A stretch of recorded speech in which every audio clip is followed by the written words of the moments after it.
Welcome to video 2 of part 1 of the EA Tax Training Enrolled Agent Exam Preparation course. Tom here, back with you to discuss income. Specifically, we'll cover types of income, wages and employee compensation, injury and illness income, interest, dividends, and other income. We're not going to cover all types of income in this video. There's going to be some types that are covered in separate videos. Video 3 will be about capital gains, which is a special type of income and a topic all to itself. Then we'll have a separate video also on retirement plans and Social Security income. And then our final video in part 1 is called Specialized Topics and Returns. And there we will discuss, among other things, foreign income. As far as the flow of the tax return goes that we were introduced to back in the first video, we're at the very top here. We're talking about gross income. And here are the free resources you can get from irs.gov. This is that slide you'll see at the beginning of each of these videos. The top two you will recognize from the first video, Publication 17, Your Federal Income Tax, and the instructions for Forms 1040 and 1040 SR. I'm sure you already have those and have already read through those.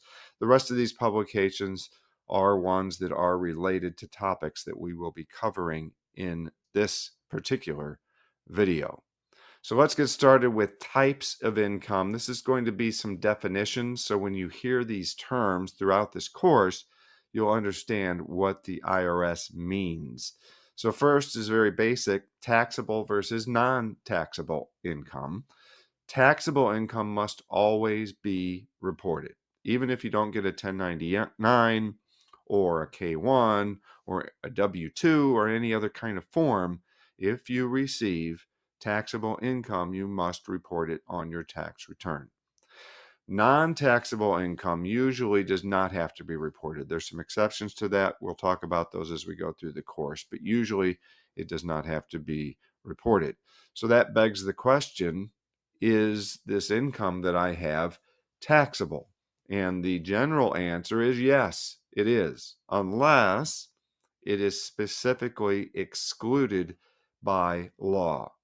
Congress has the right to impose an income tax, and that right was enshrined in the Constitution back in 1913 with the passage of the 16th Amendment, which says the Congress shall have the power to lay and collect taxes on income from whatever source derived, without apportionment among the several states and without regard to any census or enumeration. What had happened is the Congress had passed an income tax in the late 1800s, and then it had been found to be unconstitutional by the Supreme Court. So they fixed that by enacting the 16th Amendment in 1913. And so you can see it is very broad. They can tax income from whatever source derived. So that's a term you probably want to be familiar with. That could show up on the exam.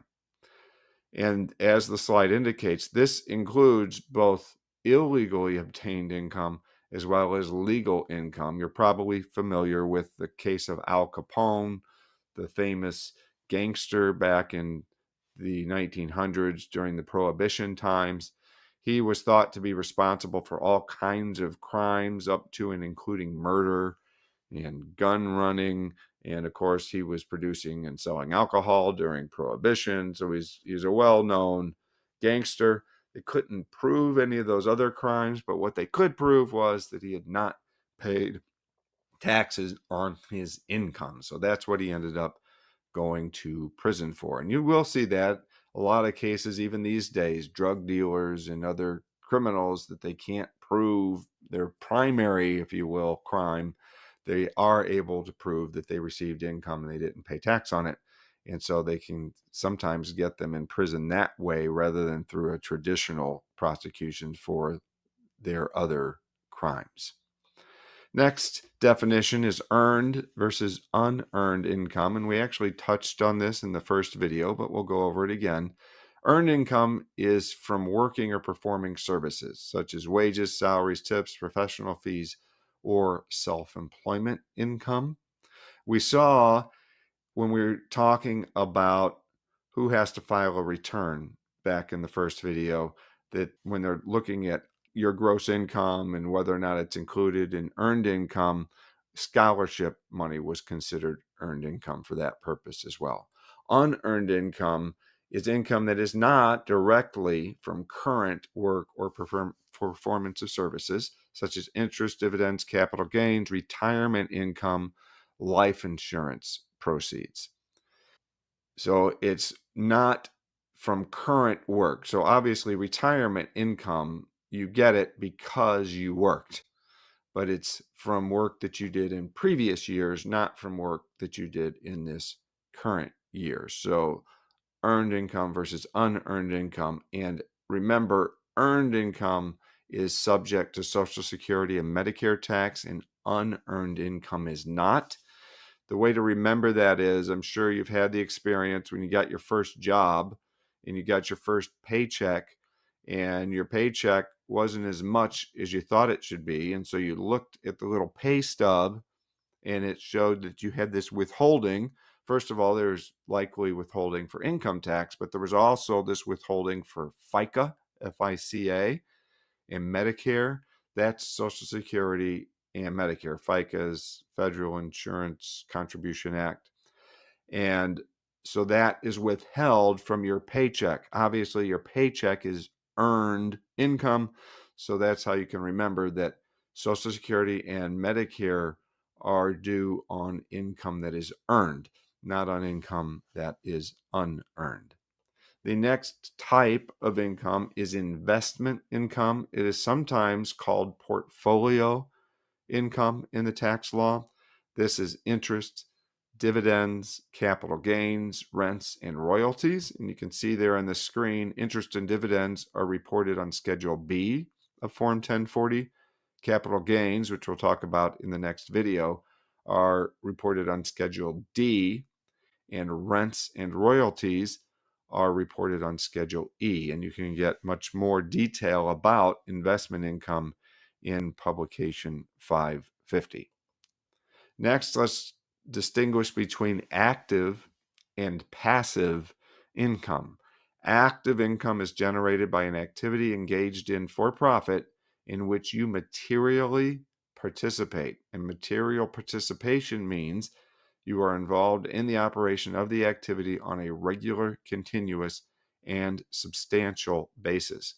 Passive income is going to be the opposite. It's generated by an activity engaged in for profit in which you do not materially participate, or by rental property. Why is this important? Active income versus passive income. It's because losses from passive activities generally cannot be deducted against non-passive income. Another way of saying that is losses from passive activities can only be deducted against income from passive activities. And for this purpose, portfolio income is not considered passive. So, active, passive income. You've probably heard of a business that had two owners. One owner was the one who actually runs the business, and the other owner is called a quote unquote silent partner. The silent partner in this case would be passive. He or she is not actually working in the business. They've invested their money in it, but they're not working in it. Whereas the active partner is actually out there busting his tail, running the business and getting the work done. The income from that business for the active partner would be considered active income. For the silent partner would be considered passive income. Next, cash versus accrual accounting.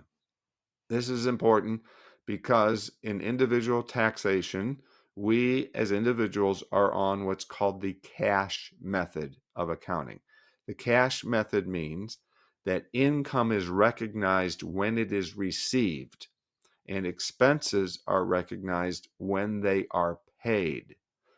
And all individuals follow this method, and many small businesses also follow this method. So let me give you an example.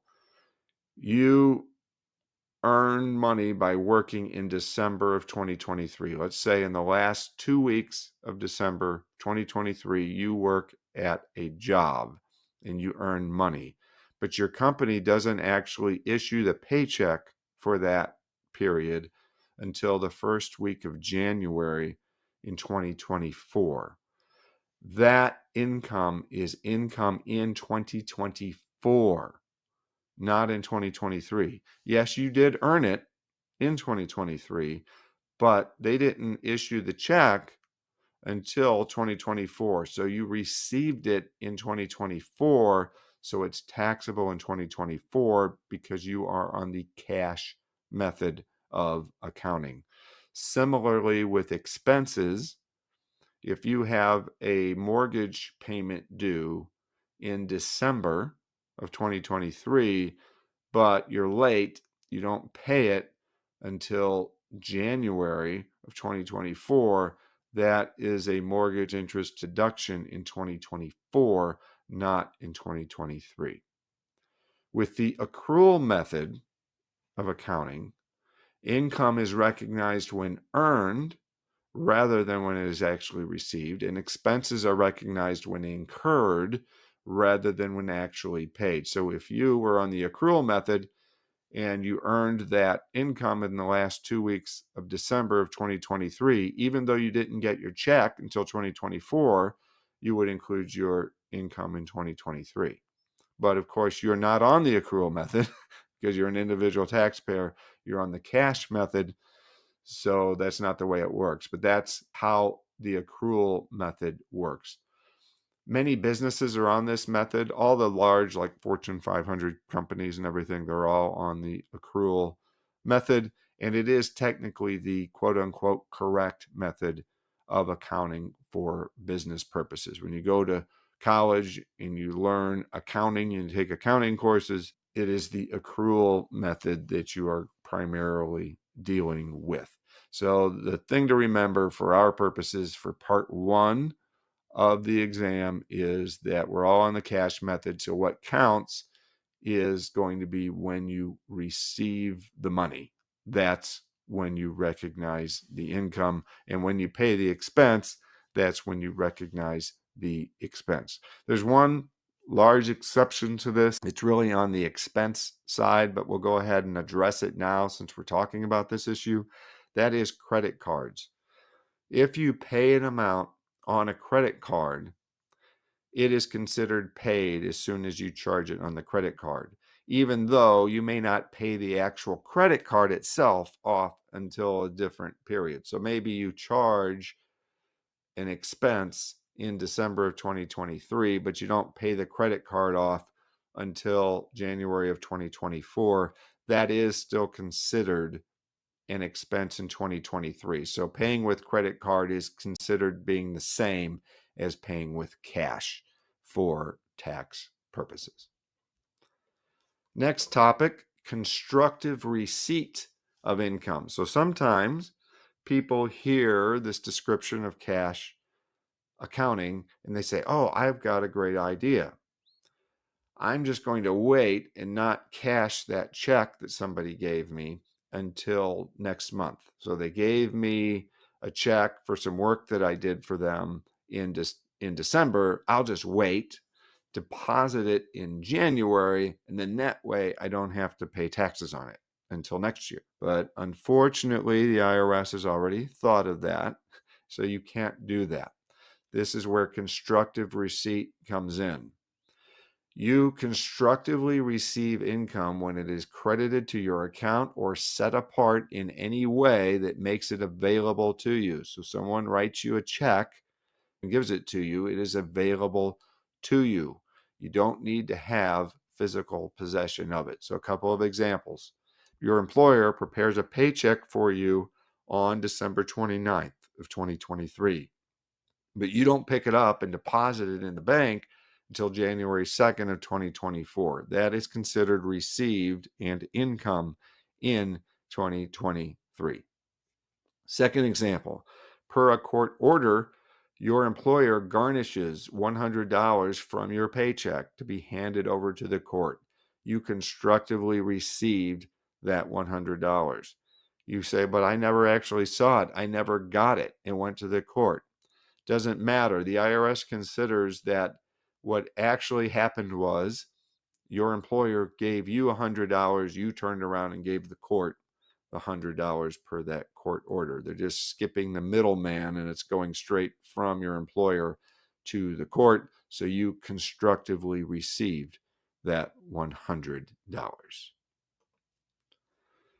Now we'll talk about specific types of income. We're going to start with wages and employee compensation. So if you receive compensation for working a job, then you must report it. Usually you're going to receive a W-2. The W-2 will have various types of information on it, including wages and tips you received, income tax that was withheld, Social Security and Medicare tax that was withheld, and it can have various other sorts of information on it as well. Even if you don't receive a W-2, it is still taxable. Remember, we said before, if you receive taxable income, it is taxable, even if you don't receive a form. So why would you not get a W-2? Well, an example of this is a household employee who makes less than $2,600.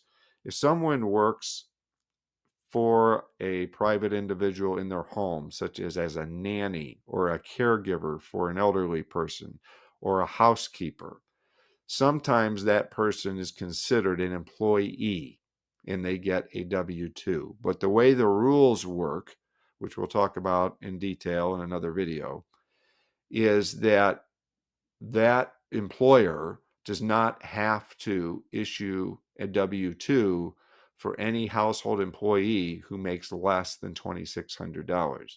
But that doesn't mean that household employee doesn't have to pay taxes. So the household employee, maybe they get $2,500. They don't get a W-2. That $2,500 is still taxable and they have to report it on their return. Other times, the employer, quote unquote, might consider the person they're paying to be an independent contractor. And in that case, they may issue a Form 1099 instead of a Form W-2. So let's talk about this employee versus independent contractor issue. This is a very controversial part of the tax law. There's lots of lawsuits between the IRS and taxpayers, businesses. Employers would generally like to consider people that they pay money to perform services as independent contractors rather than as employees. Why? Because remember when you as an employee, you got your first paycheck and you had that Social Security and Medicare tax that was withheld from your paycheck? The employer has to match that. So for all of their employees, the employees have Social Security and Medicare withheld from their paychecks, and the employer has to pay in an amount equal to that as well. So there's actually twice as much money as you see in your paycheck that's going to the government. You're paying half of it, the employer is paying half of it.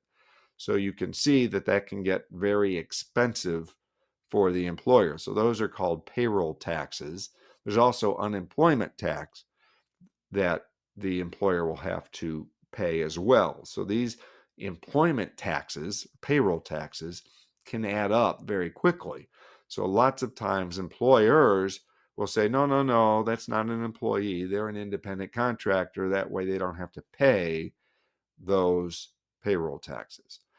And if the person is an independent contractor, they are considered to be in business for themselves. They will file a Schedule C with their Form 1040, and then they have to pay a self-employment tax. The self-employment tax is in place of Social Security and Medicare. And in that case, the self-employed independent contractor is going to pay both the employer and the employee portion of that Social Security and Medicare.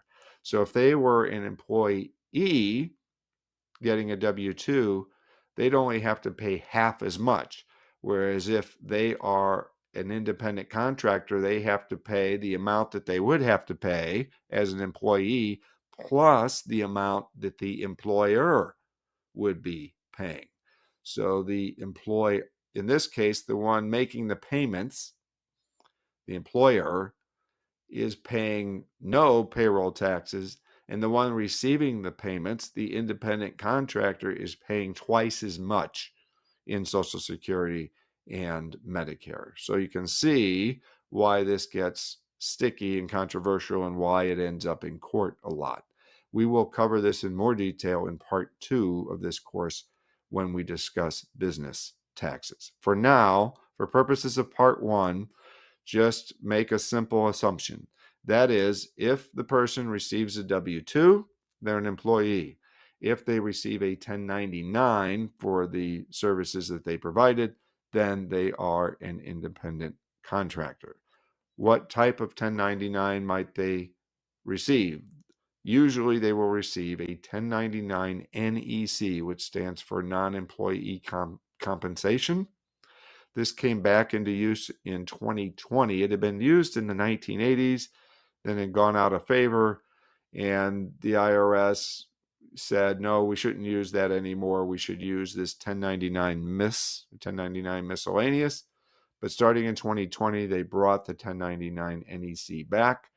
And anytime a company pays an individual more than $600 for the year for services performed, they must issue a 1099 NEC. The 1099 miscellaneous should not be used for that type of payments anymore.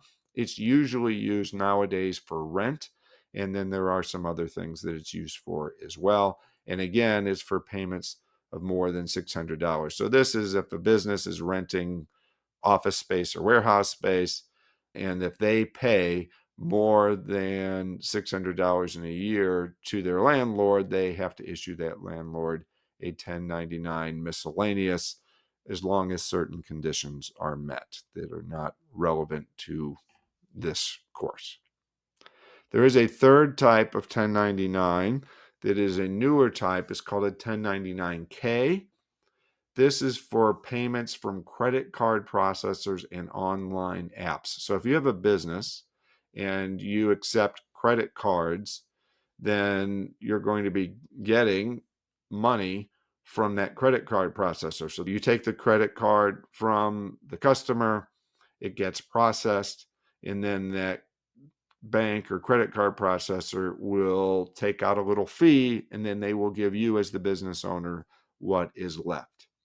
And if they do that, then they will issue you a 1099K. Also, if you or a client works for one of these gig economy companies, Uber, DoorDash, Instacart, etc., then they may get a 1099K from that company. Before 2022, these 1099Ks were only issued if they paid an individual more than $20,000 and that $20,000 was spread out over at least 200 transactions during the year.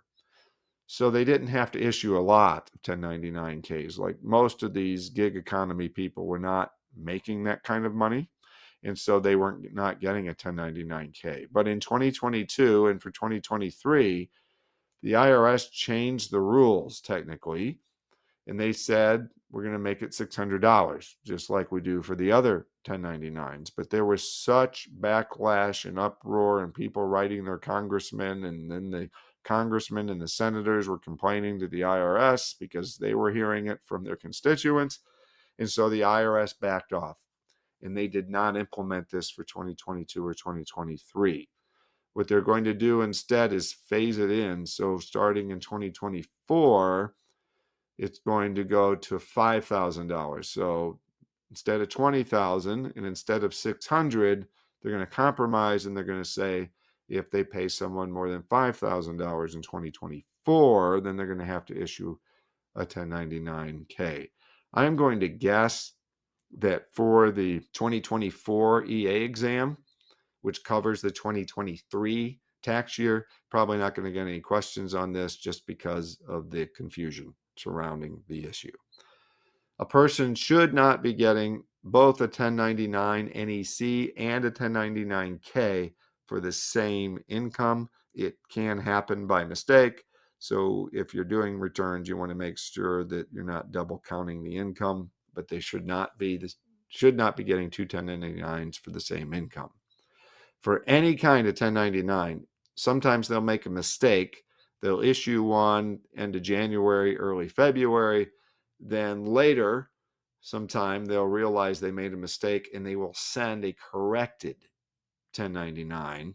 And if they do that, then the way you fix it is if you've already filed the tax return, then you're going to have to go back and file an amended tax return, which we call a 1040X. And you'll learn more about that later as well. Okay, employee compensation. We're all pretty clear about salary. You're just straight salary. It's obviously employee compensation, but there are other special kinds of employee compensation that are also included in income in the year received. So advance commissions. So you're actually getting paid now in anticipation of sales or other transactions for which you'll get a commission in the future. That is income in the year received. Remember, we talked about that. We're cash basis taxpayers. So even though it's for a future period, we get paid now, we pay tax on it now. Similarly with back pay awards, that's for when you're getting paid for work in the past. It is taxable when it is received, which is now. Any bonuses or awards that you get are taxable now. There are certain length of service and safety awards that are excluded from tax, but usually you're getting a bonus or award. It is taxable and it's taxable now. Differential wage payments, for example, for military reservists. Some companies, if they've got employees who are military reservists, when those military reservists go off to do their military duty, they get military pay, but that is oftentimes less than they get in their regular job. So some employers will make them whole. They'll make up the difference between their military pay and their regular salary. And so even though they're not working for the company during that time, the company pays them anyway, and that's included in income. Severance pay, so when you leave a job, sometimes you'll get money, severance pay. That's included in income when received. Accrued leave pay, so maybe you've got PTO built up and some of it gets paid out or all of it gets paid out to you, such as when you leave a job, then that is included in income. And sick pay is included in income. One thing that is not included in income usually is expense reimbursement. So let's say you're traveling for work, you use your personal credit card for the hotel and for some meals, etc. You keep the receipts, you turn those in, your employer pays you back, not taxable income. It's just a reimbursement of an expense. Fringe benefits. The general rule is that fringe benefits are included in income in the year received unless they are excluded by law. But there's a whole laundry list of things that are excluded by law. So let's talk about the main ones. The first ones here on this first page are all health and health insurance related. So health insurance premiums that your employer pays, they are excluded from your income. Even your own health insurance, so if you have health insurance through your job, you pay part of it, your employer pays part of it. Neither of those is included in income. In other words, the health insurance premiums are taken out of your paycheck before tax. So you're not paying tax on those, and the premiums that your employer pays are not taxable to you either. Similarly, with long-term care insurance premiums, contributions to an Archer MSA account, that's a medical savings account, flexible spending accounts for health for health purposes up to $3,050, not taxable, plus any employer reimbursements, not taxable. Health reimbursement plan payments, not taxable. Health savings account contributions up to certain limits are not taxable, except for 2% or more shareholders in an S corporation, which we'll talk about more in part 2 of this course. Other fringe benefits that are excluded by law: adoption assistance payments made by an employer to an employee. You can see Form 8839 for more information on that. What they call de minimis fringe benefits. You'll see this phrase de minimis occasionally pop up in the tax law. It just means a very small amount that's the IRS considers not worth worrying about. So this might be a discount in the employee cafeteria, a cab ride home when working late.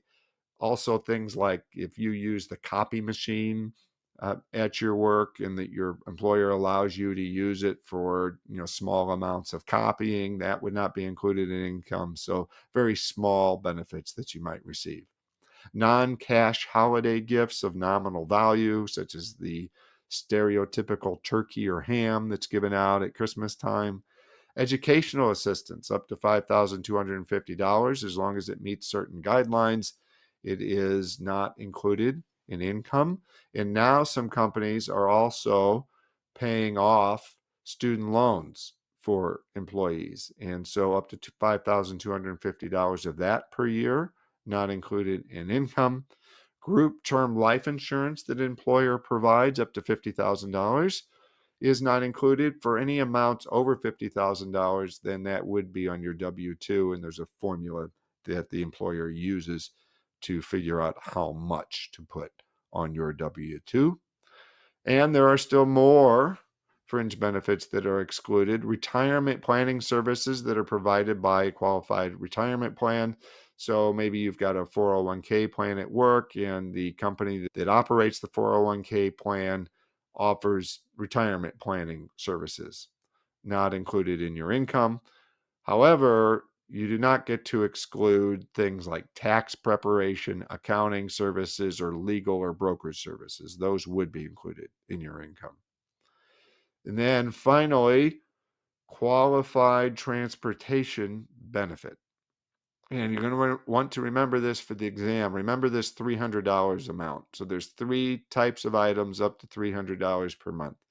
Transportation in a commuter vehicle, such as a van that's provided for you between home and work, up to $300 a month is excluded. A transit pass, like a subway pass or bus pass, up to $300 per month that an employer might provide to an employee, that's excluded. And parking. So if your employer pays for your parking up to $300 per month, that is excluded as well. So again, remember that. Likely to get a question about that on the EA exam.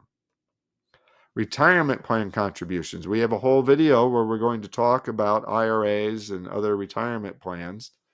And then in part 2, about business taxes, we'll again talk about retirement plans. So for now, just know that your employer's contributions to a qualified retirement plan are not included in income at the time that they are contributed.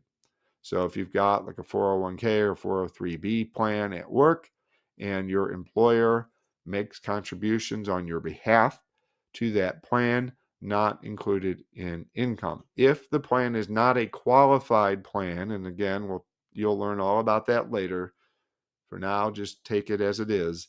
If it is not a qualified plan, then those contributions are included in income. But most of the plans you see, your typical plans, 401k, 403b, thrift savings plan for federal government employees, 457 plan, those are all qualified plans, and your employer contributions are not included in income. And the employee's elective deferrals are not included in income within certain limits.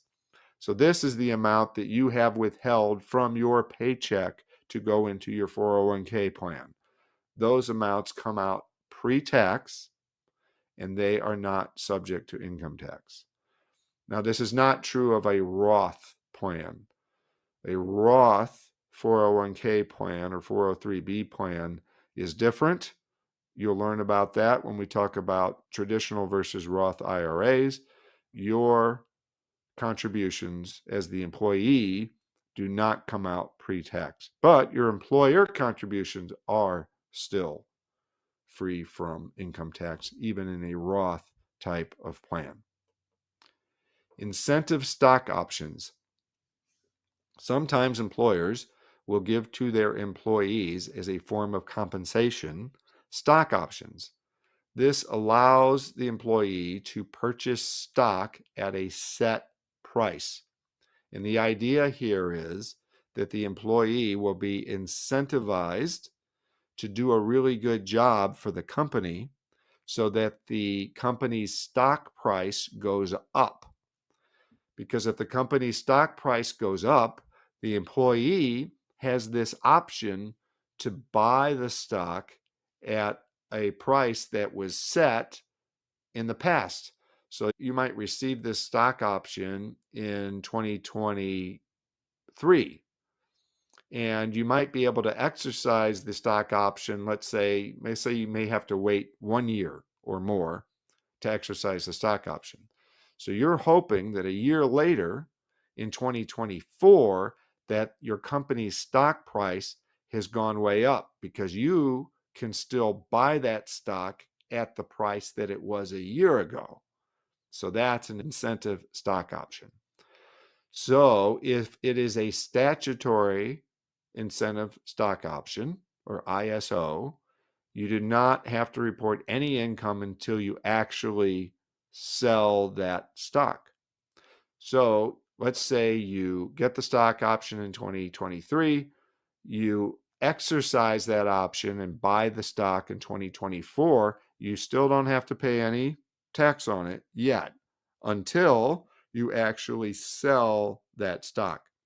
So if you buy the stock in 2024 and turn around and sell it right away, then you would recognize the income in 2024. But if you buy the stock in 2024 and hold on to it, you still haven't paid any tax on it yet. You're not going to pay tax until you sell the stock. And when you do, it is taxed at capital gains rates, which are favorable tax rates. They're lower than normal tax rates. In order for this special treatment, the incentive stock options must be statutory, and the employer will know whether or not they qualify as statutory, and they will send you a Form 3921, to report those amounts. Non-statutory stock options are different. Those are considered income when received if their fair market value can be determined. So as soon as you receive the stock option, not even the stock itself, just the option to buy the stock, those are considered income if you can determine, or if a fair market value can be determined, and your employer will let you know that. If a fair market value cannot be determined when it's received, then they are taxable when exercised or sold. So when exercised, so as soon as you actually buy that stock with those stock options, at that time, then it would be taxable to you. And again, it is at capital gains tax rates.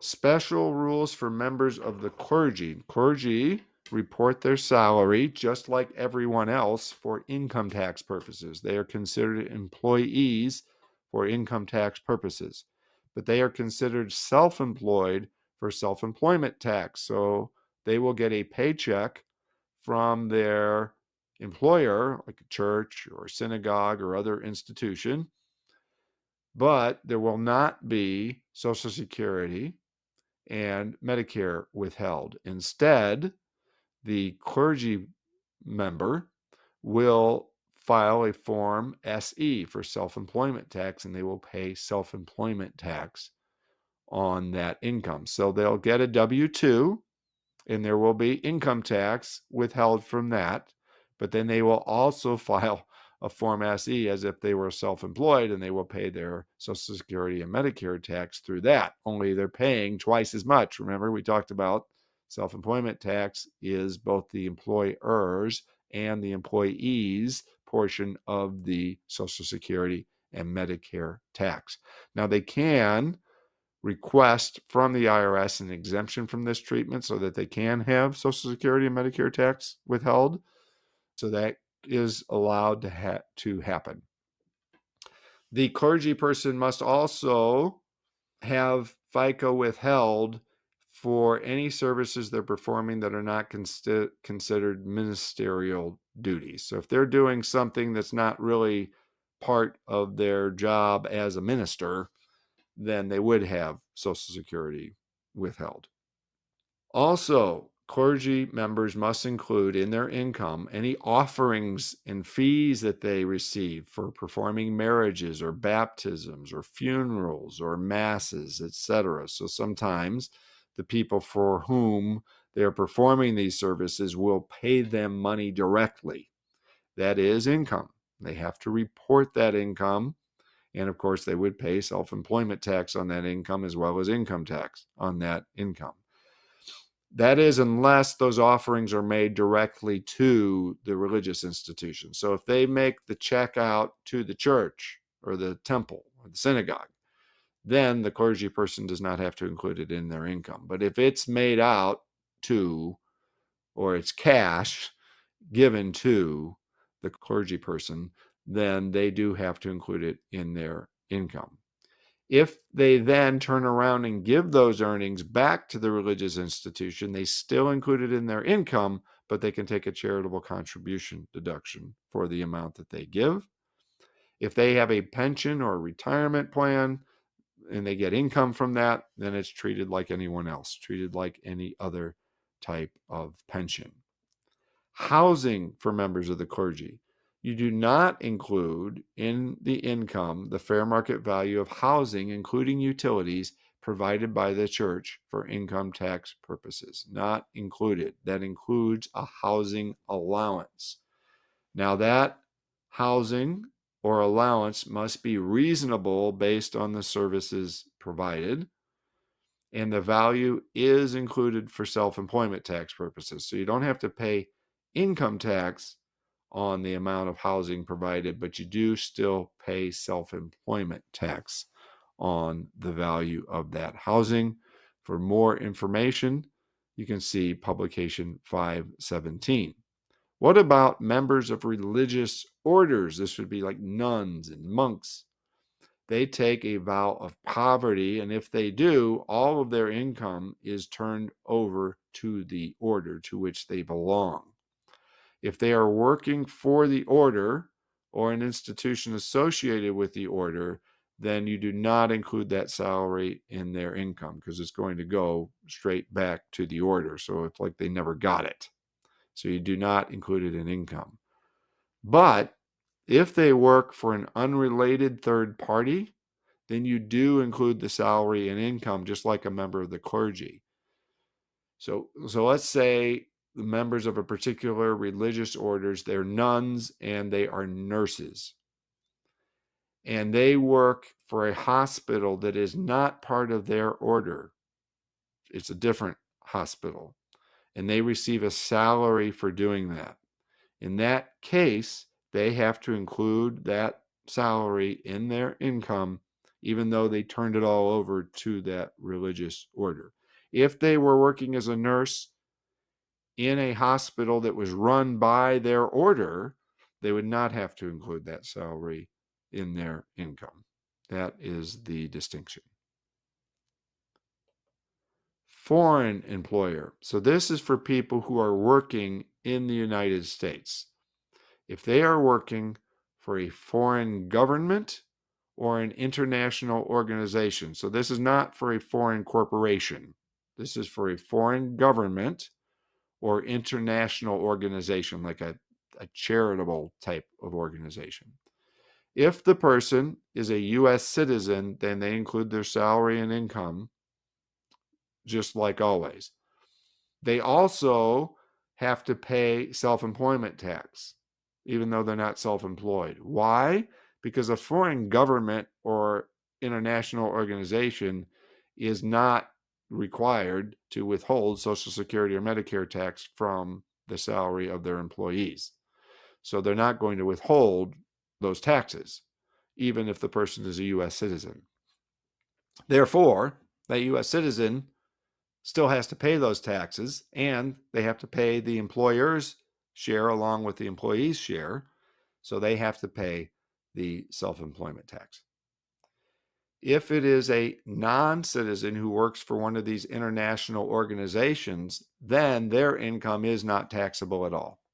So if you're not a citizen, you're in the United States working for one of these international organizations, your income that you get from your salary is not taxable in the United States. If they are a non-citizen who works for a foreign government, then usually it's the same. It's also not taxable. However, there's a couple of conditions. First of all, the work that that person does has to be like the work that is done by U.S. citizens in other countries. So similar type of work. And secondly, the foreign government for whom they work, they must give an equal exemption for U.S. citizens who are working in their country. There's reciprocity involved. We say when your people come and work here for your government, we won't tax them. And when our people go to your country to work for our government, you won't tax them either. If there's that type of reciprocity, then that foreign person is not subject to tax on their salary that they receive from that foreign government for working in the United States. Members of the military, their salary is taxed just like everyone else. Their retirement pay is taxed as a pension, just like everyone else. And any differential pay that we talked about before is included in income. Now, there are some benefits that members of the military get that are not included in income.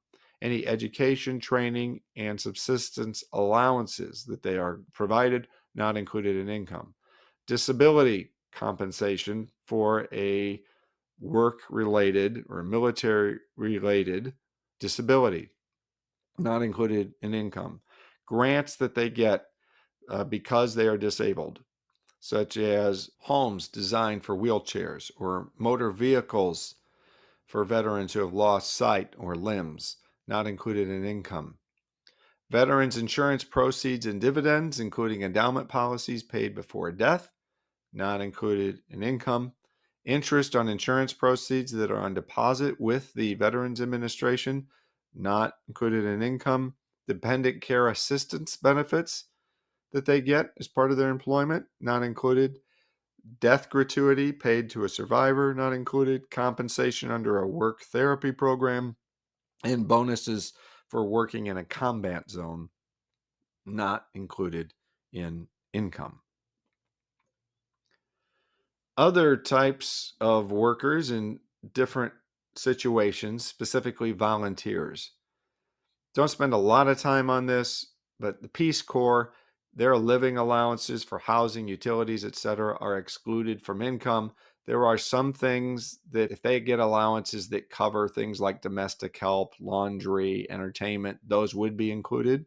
But the main takeaway from this slide is that if the person's in the Peace Corps, their living allowance is not included in income. Other volunteers, these VISTA volunteers, their allowances for meals and lodging are included in income as wages. National Senior Services Corps programs, you do not include in income any amounts received from the Retired Senior Volunteer Program, the Foster Grandparent Program, or the Senior Companion Program. Volunteer tax counseling, this might be of interest to you. There are opportunities for people like you to prepare tax returns for others as a volunteer on a volunteer basis. If you are part of the tax counseling for the elderly program, you do not include any expense reimbursements in income. If you are part of the volunteer income tax assistance or VITA program, you can deduct unreimbursed expenses as a charitable contribution. Volunteer firefighters and emergency medical responders do not include payments in income up to $50 per month. And if they get any kind of reduction or rebate and property taxes, that is not included in income either. Now, moving on to income from injury and illness. We've been discussing income mostly from working, but what about when you cannot work? So, disability pensions. If you retired on disability, you include a pension received under a plan paid for by your employer. So, you retired on disability, that is taxable. If you get that money before normal retirement age, you include it as wages. If you get it after retirement age, it's included as a pension, and you will get the appropriate form from your employer, either a W-2 or a 1099-R. Military disability pensions are different. If the disability is due to a service-connected injury or illness, then it is excluded from income. If that pension is based on years of service, it is included in income. And if it's a mix of both, some of it's from years of service, some of it's from disability, then you include the part that's from years of service, and you do not include the part that is due to the service-connected disability. Long-term care insurance proceeds. You may have heard of long-term care insurance. This is something you can pay for while you're healthy, so that if one day you end up in a nursing home, then the insurance covers the cost of the nursing home. When you do go into that nursing home and the insurance policy pays off, you can exclude up to $420 per day of that amount. So that's around $12,000 per month that you can exclude from income. And you do that, you'll see Form 8853. That's where you would report that. Remember that $420 per day, that's a number they like to test on the exam. So long-term care insurance proceeds, $420 per day, excluded. Workers' compensation. Workers' compensation payments due to an occupational sickness or injury are excluded from income. If they're not paying for sickness or injury, then it would be included. That's what those other bullet points say. If you return to work on light duty, you're getting paid for that. That is included in income. That is still considered salary. Other types of injury or illness compensation. You exclude payments for compensatory damages for illness or injury. So maybe it was a lawsuit, something like that. Compensatory damages, whether it's all in one lump sum or it's paid to you over time, excluded from income. Benefits you receive under an accident or health insurance policy are excluded. So you've seen those commercials with the duck. Was it Aflac, I think? That's just one example. There's lots of those companies. They pay an amount, a flat amount, if you are injured. And if you get those amounts, it's excluded from income as long as you paid for it yourself, or your employer paid for it and included that amount in your income. But usually those are paid for by payroll deduction. You're paying for it yourself. When you receive those amounts, when you get hurt, excluded from income. Benefits for loss of income or earning capacity under a no-fault car insurance policy. Some states have what's called no-fault car insurance. Some states don't. You probably know which state you're in. But if you have benefits under one of those policies, excluded from income. Compensation for permanent loss or loss of use of a part or function of your body or for permanent disfigurement is excluded from income, but it's only if it's based on the injury and not on the period of absence from work. So if it's replacing wage income, it would be included in your income. But if it's just compensation for the actual loss of use or function, then it is excluded from income. And it's not taxable even if the employer was the one who paid for the policy. And any reimbursement you get for medical care is not included in income. Next, we will talk about interest income and all the various types of interest income. Interest income in general is taxable, so any interest you receive or that is credited to your account and can be withdrawn is taxable income, including foreign source interest. Often this will be reported to the taxpayer on a 1099 INT, but it doesn't have to be. Remember, it's still taxable even if it's not reported. Interest received as a beneficiary of a trust or an estate is also taxable. That will be reported on a Form K-1. And if you give property to a child under the Model Gifts of Securities to Minors Act or the Uniform Gifts to Minors Act or similar laws, that property becomes the child's property and any income is taxable to the child. So we're talking about interest here. So let's say you give your child $10,000 under one of these laws, this, for instance, the Uniform Gifts to Minors Act. You go to the bank knows how to do this. You say, I want to give my child this money under the Uniform Gifts to Minors Act. They know how to set it up. Then that $10,000 might earn interest. That interest is the interest of the child, not of the parent. The best way for you as a tax preparer to know that is to look at the Social Security number on the 1099. The 1099 will have a Social Security number there. If it is the parent's Social Security number, then it belongs to the parent. If it is the child's Social Security number, it belongs to the child. For purposes of the exam, just remember these acts, in that if you see that it was given under that, that means the income is taxable to the child, not to the parent. Some interest is not federally taxable. So first and foremost is interest on municipal bonds, or what we call muni bonds, not taxable for federal tax purposes. Dividends received from a mutual fund that holds municipal bonds, not taxable. That will actually come on a 1099 div instead of a 1099 INT, but it'll be in a separate box and it'll say that it's not taxable. Interest on Veterans Administration dividends that are left on deposit with the VA, not taxable, and interest inside of individual retirement accounts are not taxable, both regular and Roth. So if you have an individual retirement account, as you'll learn when we talk about them in a separate video, the amounts in there grow tax-free until you retire. So when you receive interest inside that account, it's not taxable. It may be taxable one day when you take the money out of the IRA, but it's not taxable now when you receive it. And that's what we're concerned about at the moment. Taxable interest.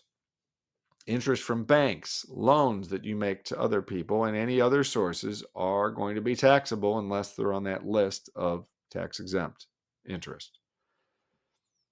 Credit unions and savings and loans will sometimes give you something they call dividends, but they're considered interest for tax purposes. They'll be reported on a 1099 INT. Those are taxable as interest.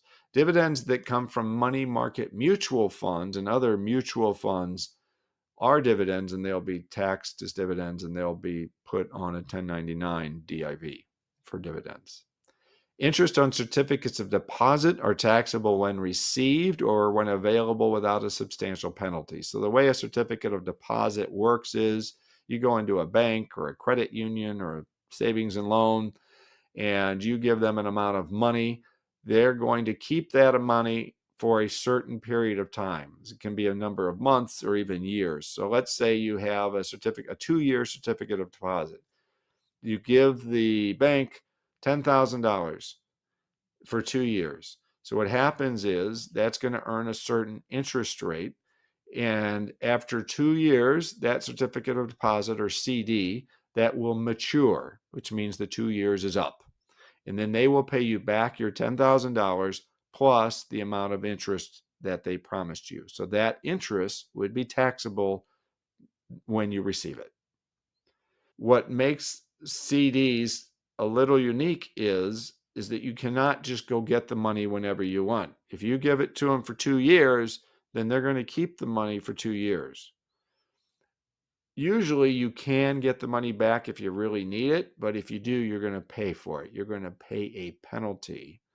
And as long as it is that type of certificate deposit that has a substantial penalty for taking the money out early, then the interest is not taxable until you receive it. And that's the way all the CDs work. So just remember, for a CD, you pay the tax on the interest when it matures and it is actually paid to you. Gifts that you receive from like a bank or credit union, etc., for opening account are treated as interest. So sometimes they just give you money. They say, hey, open an account with us and we'll give you $200. That's interest income. You'll get a 1099 for it. Sometimes they give you non-cash gifts. And if you're depositing less than $5,000, any non-cash gift they give you, more than $10, will be reported to you as interest and you'll have to pay tax on it. If the deposit is for $5,000 or more, then that limit goes up to $20 for non-cash gifts. Other types of taxable interest: interest on insurance dividends that are left on deposit with insurance company, interest on U.S. bonds and obligations. We'll talk more about that in a little while. Interest on tax refunds. That is taxable income. You pay tax on the interest on a tax refund. Interest on condemnation rewards. Interest on installment sales. We'll learn more about installment sales in a different video, but some of an installment sale payment will be considered interest. You pay tax on that.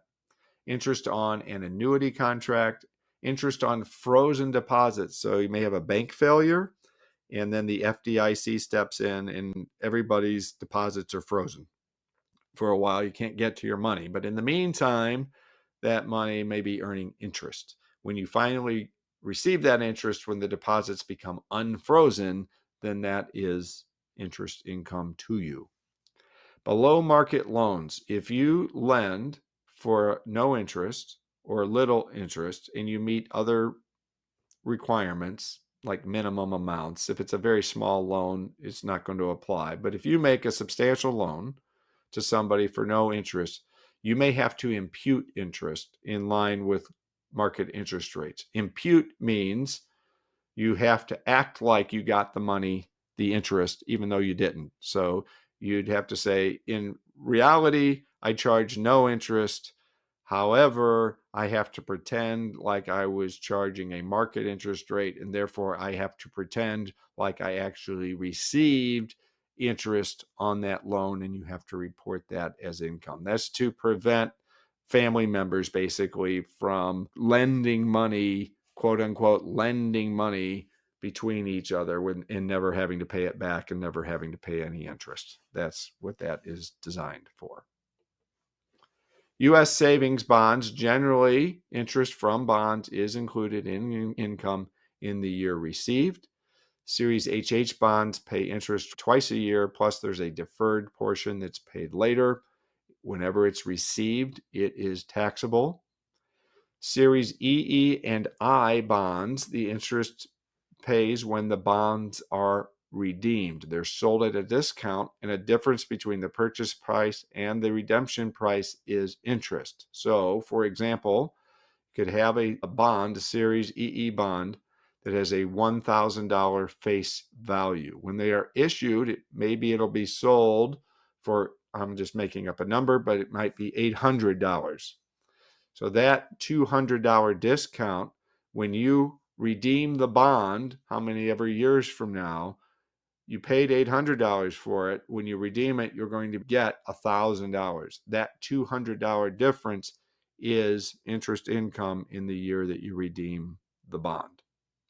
You can elect, if you want, instead of paying tax on the whole $200 in the year redeemed, you can elect to pay a pro rata amount each year. So if it's a 5-year bond and it's $200, you can say, I'll pay tax $40 per year for 5 years, rather than paying tax $200 all at the end of 5 years. Most people don't do that, but it is something you can elect to do. If you transfer ownership of the bond before it's redeemed, then you do have to include a pro rata portion of the interest that has accrued up to that point in your income. Education savings bond program, you may be able to exclude the interest from certain savings bonds if you use the money to pay qualified higher education expenses and if you meet certain criteria. The criteria are these. The bond had to have been issued in your name or in your and your spouse's name, and you must be at least 24 years old before the bond's issue date. So if you have one of these bonds, you use the money to pay qualified higher education expenses and you meet these criteria, you can exclude that interest from income. So let's do an example.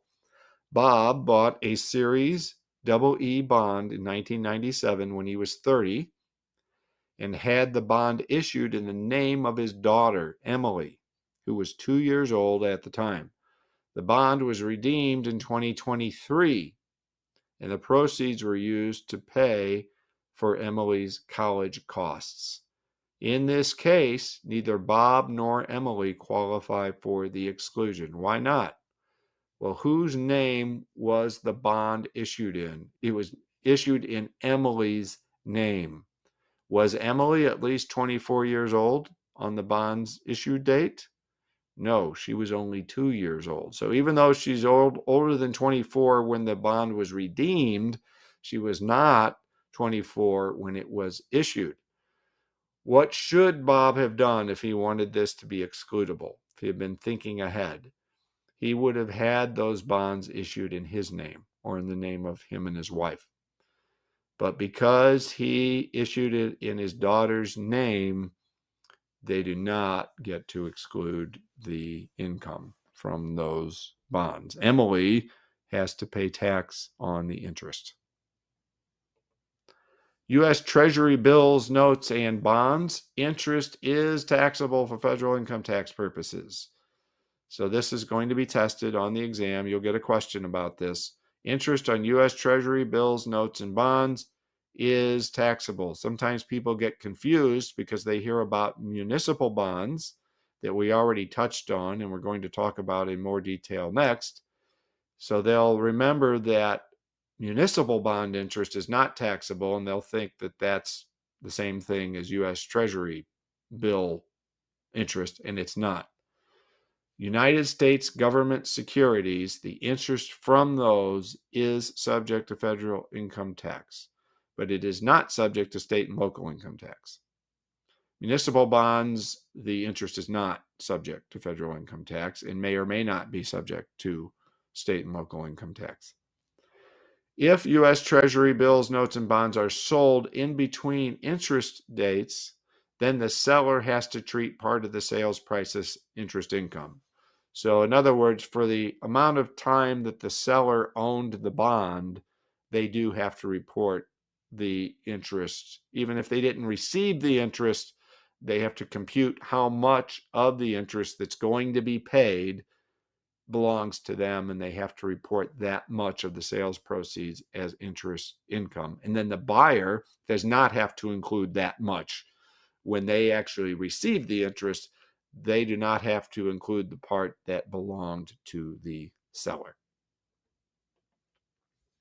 State or local government obligations, these are the muni bonds.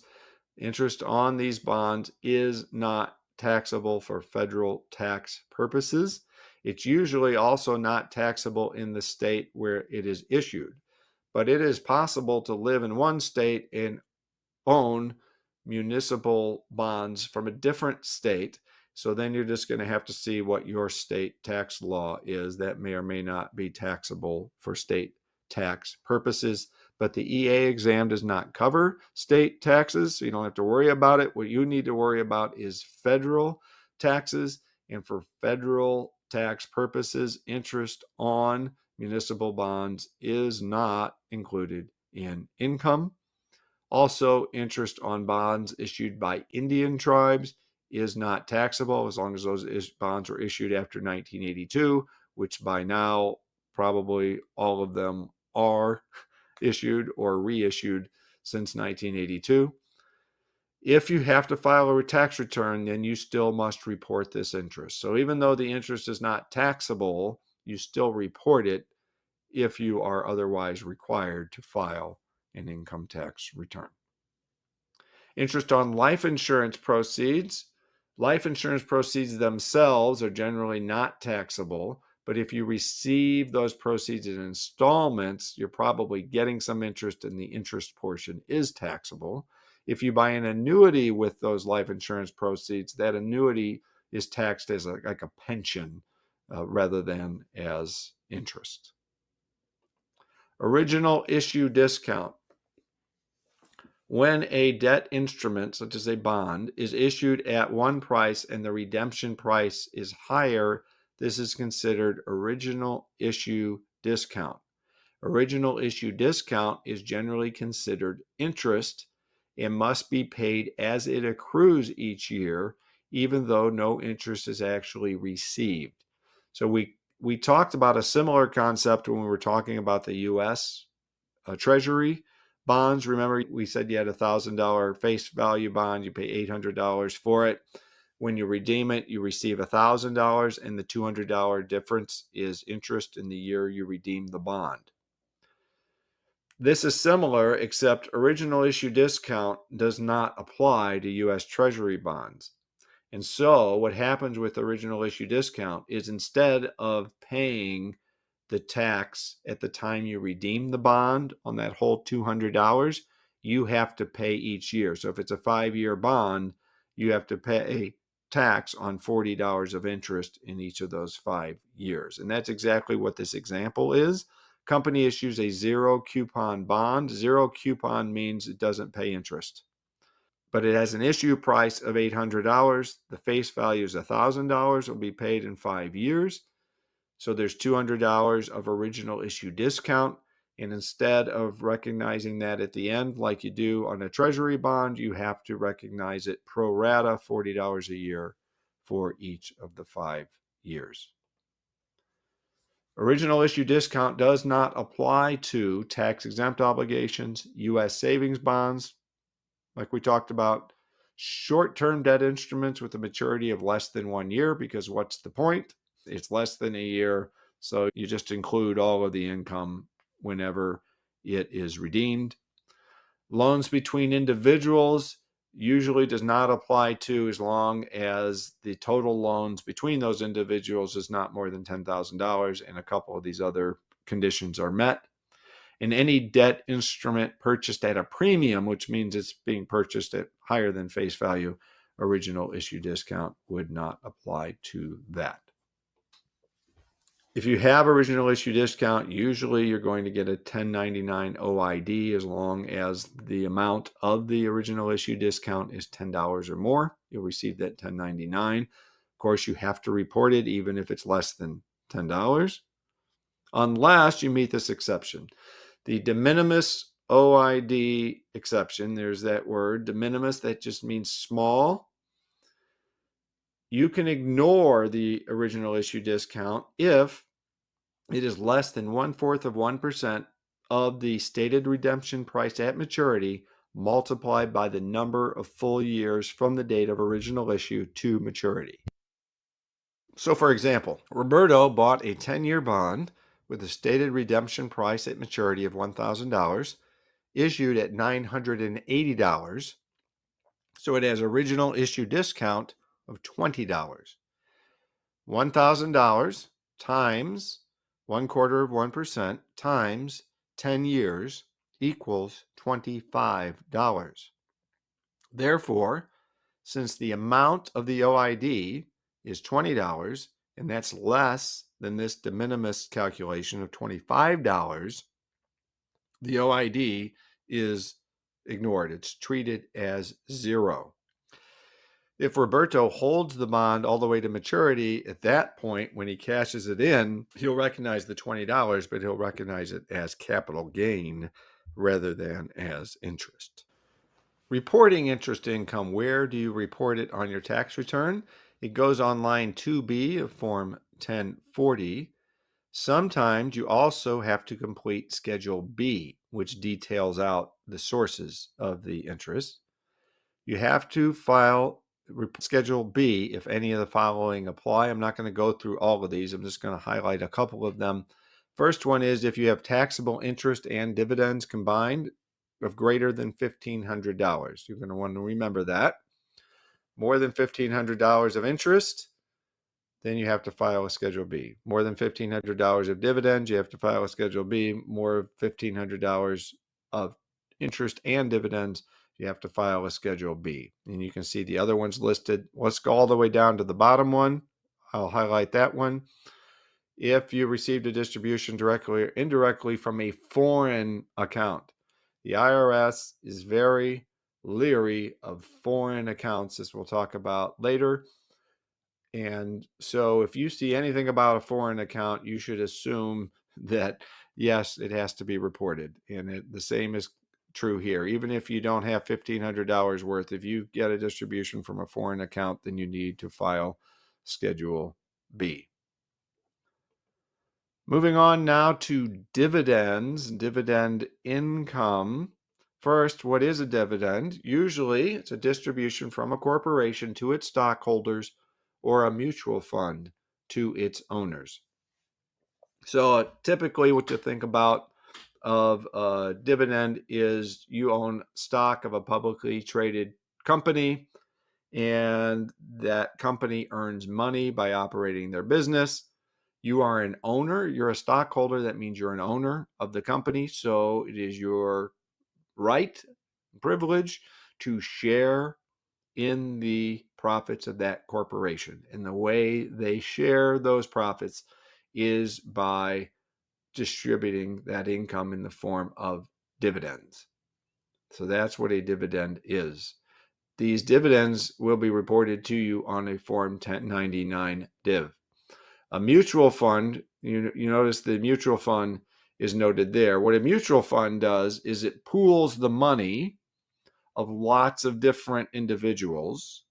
So we all put our money in, and then the mutual fund company, the manager, goes out and they buy stocks in corporations. For instance, they can buy other things as well, but for our example here, they go out and buy stocks in corporations. Then, of course, those corporations, they submit the dividends to the mutual fund company since they're the ones who own the stock.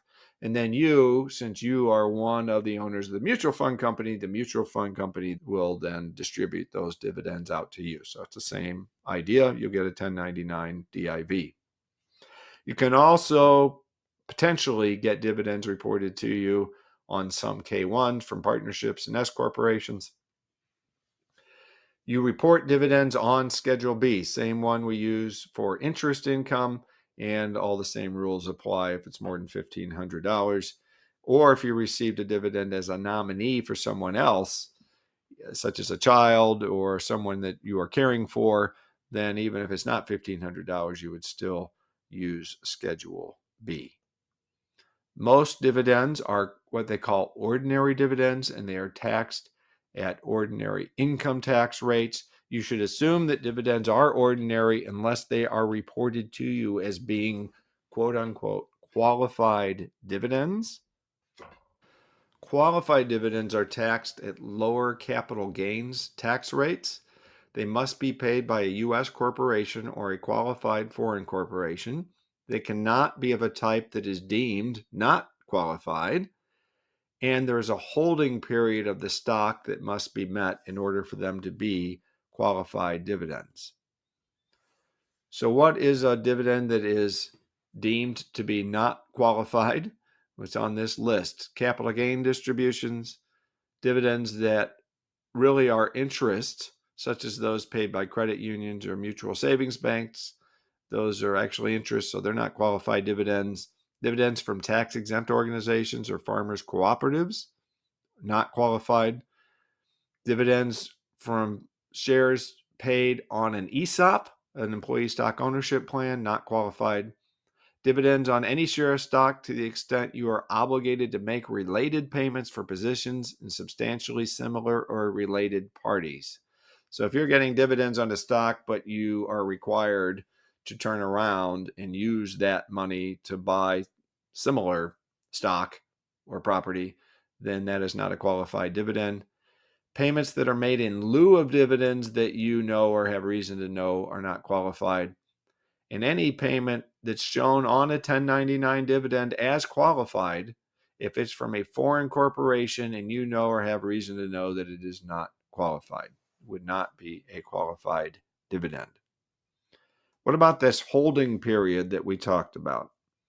The IRS doesn't want you to come in, buy a stock, hold it, get a dividend, and then turn around and sell the stock and count that as a qualified dividend. So there's a certain amount of time, a minimum amount of time that you have to own the stock in order for it to be considered a qualified dividend.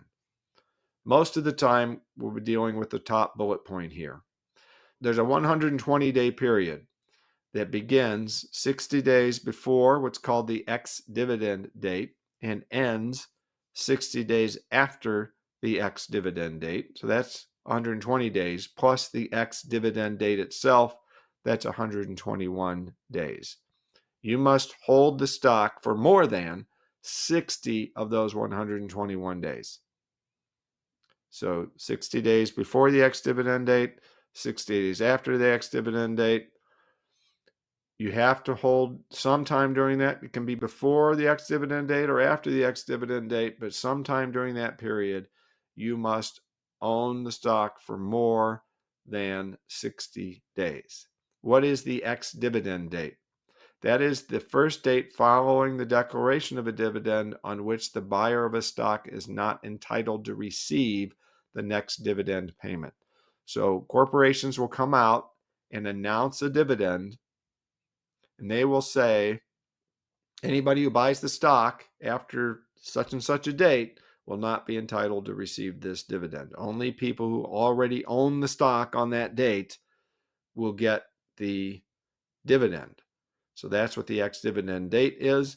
And so, again, the IRS doesn't want you just coming in just to get the dividend, buying the stock right before the ex-dividend date, getting the dividend, selling the stock right after the ex-dividend date, and then treating that dividend as a qualified dividend and getting special capital gains treatment. They don't want you doing that, so they're going to make sure that you've owned the stock for more than 60 days during that period in order to get that special capital gains treatment for those dividends.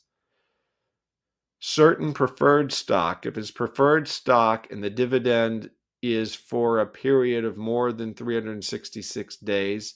So frequently, corporations issue dividends on a regular basis. They might do it quarterly, they might do it annually. But if you've got preferred stock that's paying them out for a period of more than a year or more than 366 days, then instead of 60 days before the ex-dividend date and 60 days after, it's 90 days before and after. So it's a 181-day period instead of a 121-day period. But again, most of the time, you're going to be dealing with the 121-day period. Dividend reinvestment plans. Some corporations and mutual funds will let you use the dividends that you were to receive to purchase more stock rather than receiving them as cash. So you never actually see the dividend. You don't get a check for the money, or it doesn't get deposited into your account. Instead, you give them permission to reinvest those dividends, and they just use that to buy more stock. Those dividends will still be reported to you as income, and you must pay tax on them. Why? Remember constructive receipt. You could have received that cash, but you chose not to. So you will still be taxed on it. The IRS treats this as if you had received the cash and then you turned around and used it to buy more stock. Stock dividends. Sometimes a corporation, instead of distributing cash, will do a stock dividend where they'll actually distribute stock in lieu of cash. Generally, this is not taxable. So if you get stock instead of cash, then it is not taxable. There is an exception. If you had the choice of whether to receive stock or take cash, and you chose stock, then it would be taxable even if you receive the stock. And then there are some other scenarios with preferred stock distributions where it might be taxable. But usually, if you receive stock, you didn't have a choice, that's just what the corporation did, then it is not taxable. Constructive dividends. A distribution from a corporation to a shareholder that is not intended to be a dividend or is not called a dividend can be considered to be a dividend for tax purposes. This results in a dividend to the shareholder, an income, and no deduction for the corporation. So in part 2, we're going to study businesses, and you're going to find that when a corporation pays a dividend, that is not a deduction, a tax deduction for the corporation. They don't get to deduct that for tax purposes.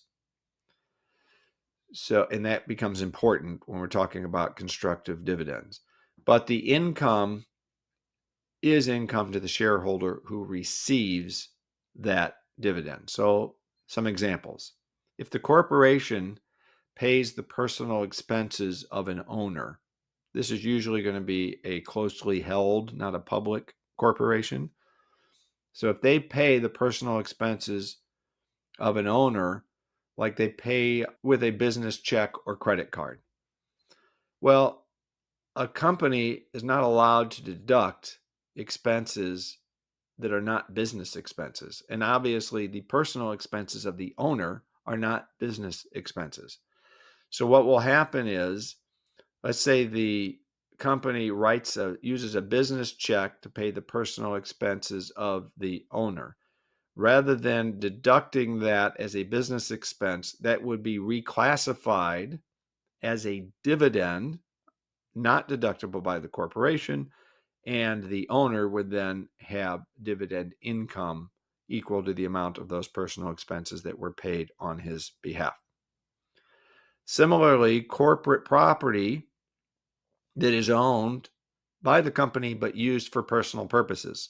So the company maybe has a retreat house in the mountains, and the owner goes there and vacations there 6 weeks a year. That would be reclassified as personal use and a dividend. And so the owner would have to pay on that. You can see what the IRS is doing here. They're trying to make sure that business owners are not trying to convert personal expenses into business expenses. And so they will reclassify these things as dividends in order to prevent that from happening. Similarly, if the corporation pays off personal debts of a stockholder, that would be a dividend. Excessive compensation to a shareholder or a family member of a shareholder. Compensation, salary, obviously, is a business expense that the corporation can deduct. So sometimes what these closely held businesses will do is pay themselves a huge salary that's way out of the norm for the work that they do, or they'll do the same for a family member. If they do that, the IRS can come in and say, no, we're going to only give you credit for a reasonable salary. Anything above a reasonable salary, we're going to call a dividend. Then that is not tax deductible to the corporation, and it is taxable to the individual. The purchase or rental of an asset from a shareholder at higher than fair market value. So the shareholder may own an office building and they rent that building to the company. That's perfectly fine. That's legitimate. However, that lease amount, that rental amount, must be a reasonable amount at fair market value for the area. In other words, what could the business go out and rent a similar space for if they were renting it from someone other than the owner? Sometimes owners will charge an inflated amount because, again, on the business's books, rent is a deductible expense, whereas a dividend is not. So they will charge a higher rent deducted on the business's books, but the IRS will come in and say, no, we're only going to allow you the reasonable rent, fair market value rent. Any amount over that, we're going to reclassify as a dividend, therefore not deductible by the corporation. Moving on now to other types of income. We will talk about business income in detail in part 2 of this course. For now, just know income from a sole proprietorship is reported on Schedule C of Form 1040. Income from a self-employed farmer is reported on Schedule F of 1040. And then those amounts flow up onto the 1040 itself, and you pay tax on that. Again, we'll talk in detail about that in part 2. Partnership and S-Corp income. If a taxpayer is a partner in a partnership or a shareholder in a special type of corporation called an S-Corporation, those businesses, those partnerships and S-Corporations are not generally taxable themselves. They do not pay taxes at the entity level. Instead, the income and deductions pass through to the partners or the shareholders based on their ownership percentage. The partner or shareholder will receive a Form K-1 from that partnership or S corporation that shows how much to report on their Form 1040. It'll show the ordinary business income, which is reported on Schedule E. Sometimes there are what are called separately stated items, such as charitable contributions or Section 179 deductions. And then those will be reported on the return, on the 1040 return. And there can also be other items on that K-1, and those may or may not be reported on the Form 1040. Similarly with estates and trusts, unlike partnerships and S-Corps, though, an estate or trust may pay tax itself. Or the beneficiary may pay tax on a particular item, but not both. So it's not going to be a case where both the trust pays tax on a particular item and the beneficiary pays tax on that item. But if you are the beneficiary of the trust and it is required to distribute all of its current income, it's a special kind of trust, then you must include your share of that taxable income, even if you don't actually receive it. So what this is talking about is certain trusts are required to distribute all of their current income. So even if they don't actually distribute it, doesn't matter, you have to pay tax on that income as if it were distributed, if you are the beneficiary. Otherwise, if it's not one of those type of trusts, then you pay tax only on the amounts that are distributed or credited to your account. And again, you'll get a K-1 that tells you that. Losses are not deductible from a trust. So if you have a loss from a partnership or an S corporation, that is at least potentially deductible on your tax return. But losses from a trust are not deductible on your tax return. And again, you'll get a Schedule K-1 and you report those amounts on Schedule E of Form 1040. Royalties. Royalties typically come from oil, gas, and other mineral properties, copyrights, and patents. They are reported to you frequently on a 1099 miscellaneous, or they may be reported on a Schedule K-1. You report those on your return on Schedule E. If these are received by someone who's in business, such as a self-employed artist, writer, or inventor, then it is a business and instead is reported on Schedule C. So if you are an author or a songwriter, and so you have copyrights and you're getting paid money for those copyrights, then that's part of your business. So instead of reporting it on Schedule E as a royalty, you'll report it on Schedule C as business income. Rents from personal property. So this is not buildings. This is other types of property, such as equipment or vehicles. If you're in the business of renting out property, then it's a business. You report it on Schedule C. If it's not a business, let's say you've got some special type of tractor and you don't usually rent it out, but once in a while you've got a friend that needs that tractor and they pay you a little bit of money for using the tractor. That is taxable income. You would report that on Schedule 1 as other income. Bartering. Bartering is an exchange of property or services, and you must include in income the value of property or services you receive. What is that value? Well, if you both parties agree on that value ahead of time, then the IRS will accept that. Frequently, you will get a 1099-B for these types of transactions. So if you exchanged property or services through an exchange, so a lot of this bartering is done through these barter exchanges. And the barter exchange will issue a 1099-B, and it will show you the value of property or services you received during the year. So you'll know that, and the IRS will know that to make sure that you report it on your tax return. Usually this is business income, and so you would report it on Schedule C. Let's do some examples. You are a self-employed attorney who performed legal services for a client, a small corporation. The corporation gives you shares of its stock as payment for your services rather than cash or in addition to cash. You must include the fair market value of those shares of stock in your income on Schedule C in the year that you receive them.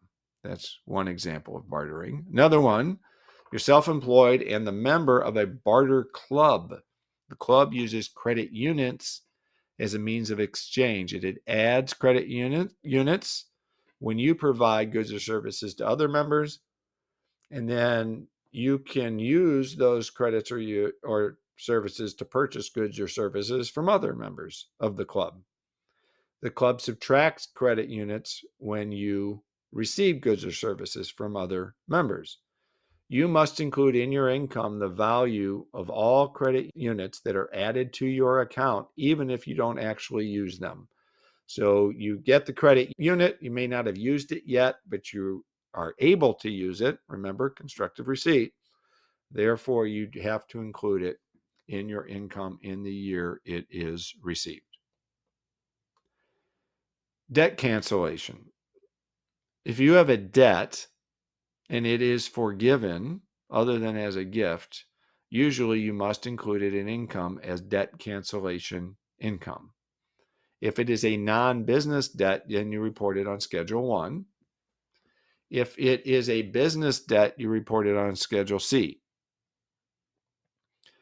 If you have a debt that is forgiven or partially forgiven from a federal government agency or a financial institution, and it is for $600 or more, you will receive a 1099-C. So, for example, if you restructure your credit card debt, you go to the credit card companies, say, hey, look, I'm having trouble making these payments, and they agree to forgive part of the debt in exchange for your agreement to make certain payments, for example. That they'll get a 1099-C for the amount that was forgiven, and you will include that in income, unless you meet one of the exceptions. These are the exceptions. Student loans, if those are forgiven, you don't have to include them in income. If the debt was discharged in bankruptcy or you were insolvent at the time of the discharge. What does that mean? That means your liabilities are greater than your assets. Then you do not have to include the debt cancellation income in your income and pay tax on it. Qualified farm debt that is canceled, you can exclude. Qualified real property business debt, if the cancellation is intended as a gift, so it might be between family members, then you don't have to include it in income. And if it is qualified principal residence indebtedness, you do not have to include it in income. All of these categories have exceptions and qualifiers, and you'd have to look into the details of each. For purposes of the exam, just kind of be familiar with these categories. If you host a party at which sales are made, any gift or gratuity you receive for hosting that party is income at its fair market value. So you see a lot of these parties that people have with kitchen gadgets or other types of products. If you're the one who hosts that party and you get something for it, you do have to include the value of that in your income, but you can deduct 50% of the reasonable cost of any meals that you provided for that party. Life insurance proceeds, we touched on this earlier. Life insurance proceeds are not taxable. So this is a common question. People say, hey, such and such died, I got life insurance. How much tax am I going to have to pay on that? The answer is none. It's excluded from income. If you receive that money in installments, there could be some interest, and that interest in that case would be taxable, even though the actual insurance proceeds are not. If, while you're still alive, you cash in a cash value life insurance policy, then any amounts in excess of what you contributed to that policy are taxable, and you'll get a 1099-R with that amount on it. If you are terminally ill, some policies will allow you to take that money while you're still alive.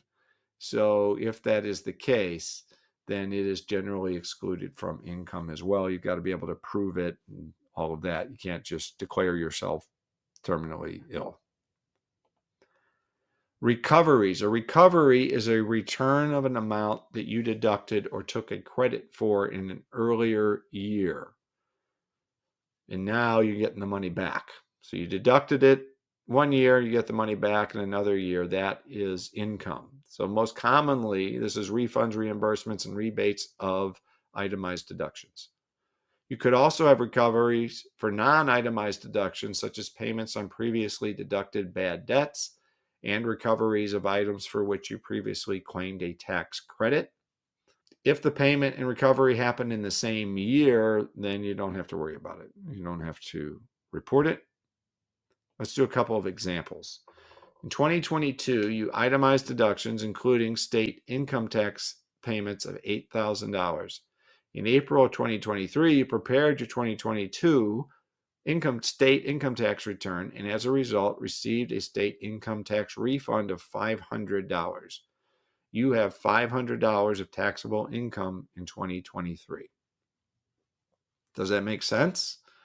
2022, you deducted that $500. It was part of the $8,000 in total that you deducted in state income tax payments. So you deducted it on your federal tax return, but now you're getting the money back. So since you deducted it, it is income in the year you received it. Example 2, same facts as example 1, except in 2022, you did not itemize deductions. You took the standard deduction. In that case, the $500 refund is not included in your income. You didn't deduct it, so it's not included in income. And just note that federal income tax payments are not deductible. So if you get a federal tax refund, this doesn't apply. You don't have to worry about it. Federal tax refunds are not taxable because you never deducted them in the first place. Unemployment benefits. Unemployment benefits are taxable income. You will get a 1099-G.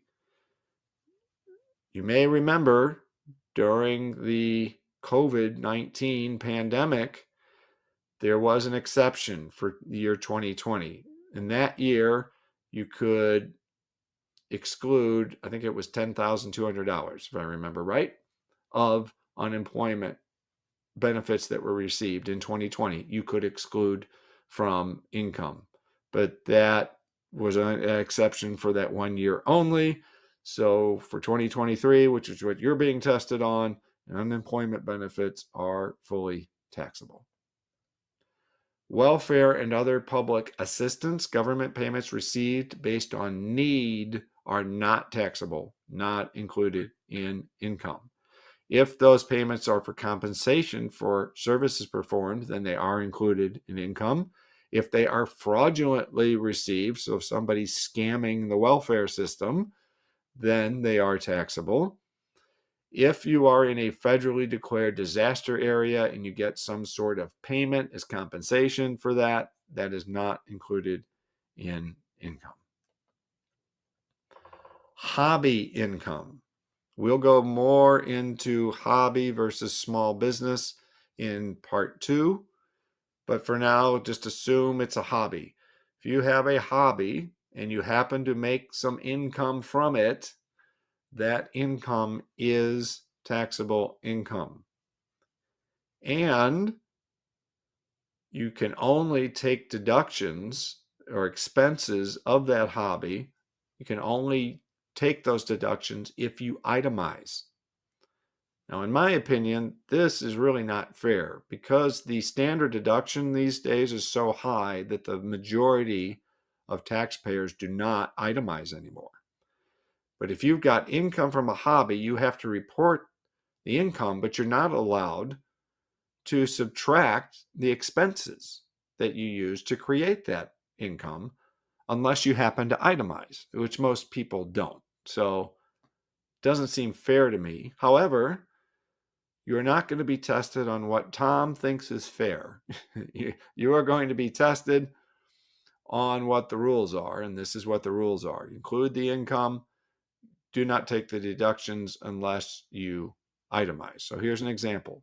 Cheryl grows tomatoes in her garden at home, primarily for recreation and personal use. But in 2023, she had a bumper crop, and so she sold some of the tomatoes to her neighbors and friends.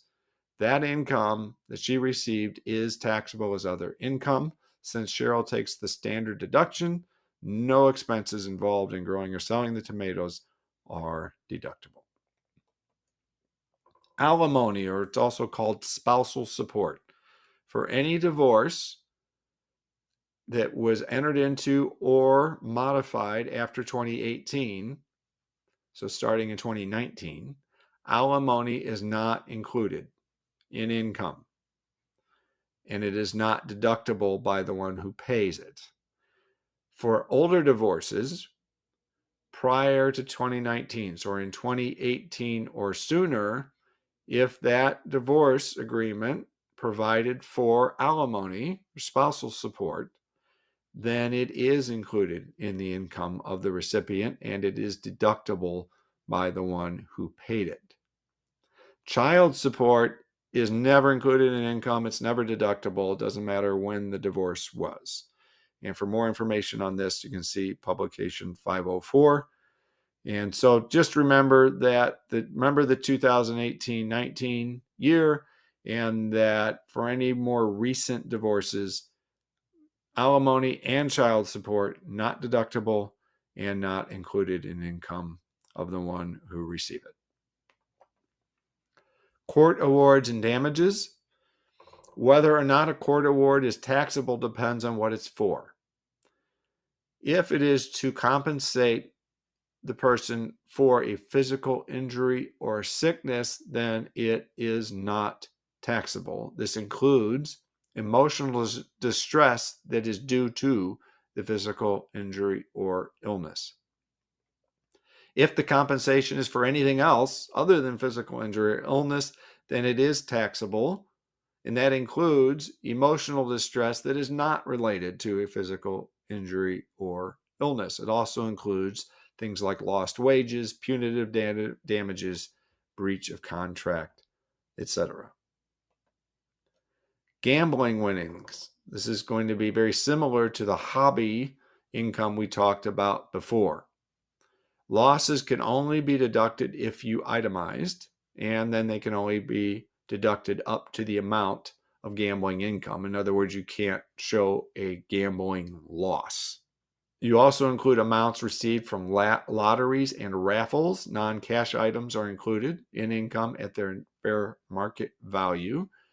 You may receive a Form W-2G. So if you receive a certain amount of income from a casino or like a racetrack or other types of legal gambling facilities, you may get a Form W-2G that gets reported to you and to the IRS. It is possible to be a professional gambler If you are a professional gambler, then you can deduct all your losses and other expenses, and you could actually end up with a net loss for the year. However, it's not as easy as you might think. You can't just call yourself a professional gambler. It's not the way it works. There's a court case laid out all the criteria, and essentially you have to do it full time. You have to keep meticulous records like any business owner would. You have to treat the whole enterprise as a business and do it essentially full time. And if you can meet all of those criteria, then you can consider yourself a professional gambler, but most of us cannot. And so the other rules would apply. Scholarships and fellowships, if they are for tuition and fees, they are not taxable. If they cover room and board, they are taxable. If they are payments for services rendered, like you work in the school cafeteria or library or something, and that's why you're getting the money, then it is taxable. However, any allowances paid by the Department of Veterans Affairs are not taxable. So members of the military who get scholarships to school, even if they include room and board, not taxable. Now we're going to have a list, going to have a couple slides filled with some miscellaneous items that are included in income, and then we'll have a couple slides of miscellaneous items that are not included in income. So first, those that are included in income, the Alaska Permanent Fund dividend bribes that you might receive are included in income. That goes along with illegal income. Credit card insurance. So you may have insurance on your credit card that says that if you become disabled or unemployed, then the insurance will make your credit card payments on your behalf. If you receive that benefit, it is taxable to you. Fees for services such as being a corporate director or a notary public. It's usually on Schedule C, but maybe if you don't have very much activity, it may not be. You could just put it as other income on the 1040. Found property is taxable to you at its fair market value. You find $100 on the ground, that is taxable income. If you receive a free tour in exchange for organizing a group of tourists, that is income. Income from illegal activities, we've talked about that before. Jury duty pay is taxable. Kickbacks or side commissions, that's kind of like a bribe. Those are included in income. Prizes and awards, if you go on, Wheel of Fortune or Jeopardy or one of these game shows, all of those prizes, cash and other prizes, are included in income and are taxable. Rewards that you get for like turning in a criminal or returning lost property, those are taxable. And if you steal property, that is taxable to you. Not included in income, campaign contributions. If you're running for office, carpool amounts from passengers, unless you're running it as a business. But if you just got a carpool and everybody pitches in and gives you money for gas, you don't have to include that in income.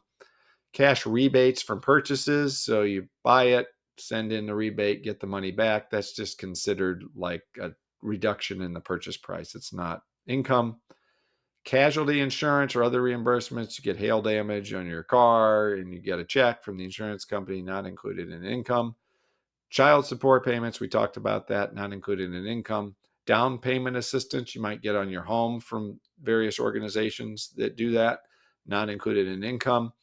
Employment agencies fees paid by an employer. So you go to an employment agency, they charge a fee, but the company that ends up hiring you agrees to pay that fee. That's not included in your income. Energy conservation subsidies you may get, not included in income.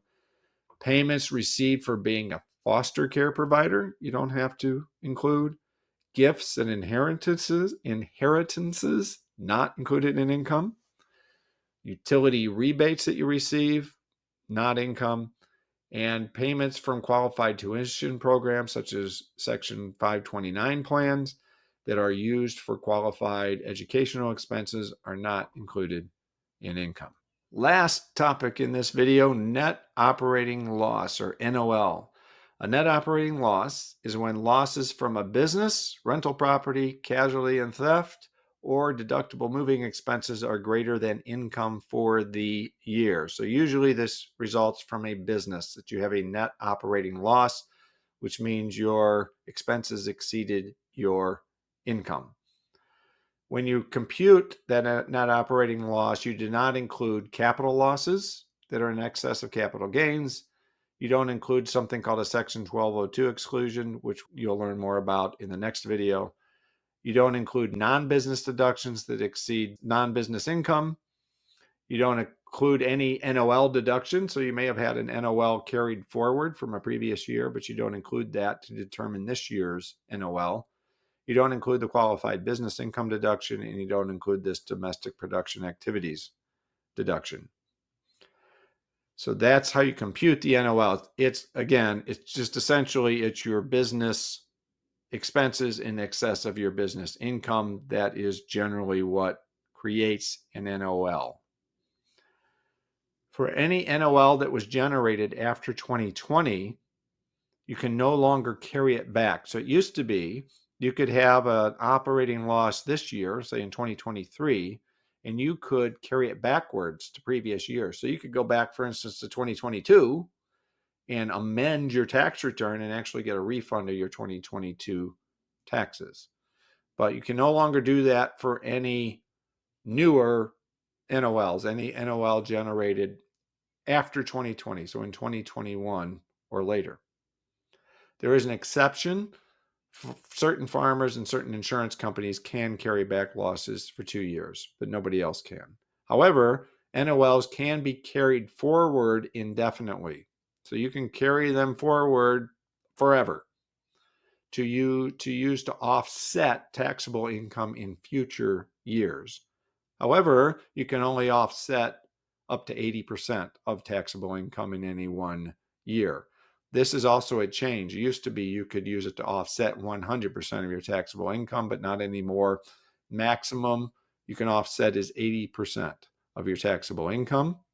And an NOL is reported as a negative amount in other income on Schedule 1 of Form 1040. Let's do an example of an NOL. In 2022, Ginny had a loss from Schedule C from operating her used clothing shop, which resulted in a net operating loss of $40,000 on her Form 1040.